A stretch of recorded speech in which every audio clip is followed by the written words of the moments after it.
Derrière la déflation actuelle, il y a d'abord une pression venue de l'extérieur. C'est d'abord la déferlante des produits low cost venus des pays émergents depuis le début des années 90. Puis, plus grave, avec la crise de 2007-2008, c'est la diffusion de la guerre par les coûts à l'ensemble du monde développé. Tous les grands pays se sont lancés dans des politiques de compétitivité pour gagner des parts de marché. Et quelle que soit l'arme utilisée, déflation salariale, guerre d'échange, choix énergétiques radicaux, le résultat est le même. Les coûts mondiaux de production dans l'industrie baissent, les prix aussi. Face à cette offensive généralisée, les industriels français ont pris du retard, mais ils sont aujourd'hui condamnés à suivre pour survivre. Le mot d'ordre, c'est de baisser les prix de gré ou de force. Mais comme la productivité ne suit pas, ce sont les marges qui trinquent, des marges qui étaient déjà en France parmi les plus faibles d'Europe. Mais les entreprises n'ont pas eu d'autre choix que de se lancer dans une course à la réduction de leurs coûts.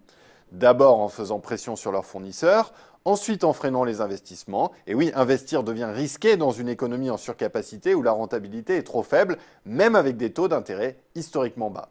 Enfin, bien sûr, les entreprises ont réduit les coûts en comprimant l'emploi et les salaires pour alléger la masse salariale. C'est là que le piège se referme. En matraquant leurs fournisseurs pour qu'ils pratiquent des prix toujours plus bas, les industriels les contraignent à rogner à leur tour sur leurs marges. Se situer en amont, bien sûr, mais pas seulement. Les services aux entreprises, cabinets comptables, agences publicitaires, services informatiques, sociétés de conseil, etc., sont à leur tour contaminés. Signe des temps, des offres low cost émergent dans ces professions très qualifiées. Les services d'achat mènent la vie dure, les négociations sont rudes et les appels d'offres se généralisent. Vous l'aurez donc compris, les services s'engagent dans la même logique de réduction des coûts que l'industrie, avec à la clé les mêmes effets sur leurs fournisseurs, l'investissement, l'emploi et les salaires. La contamination des pressions déflationnistes continue.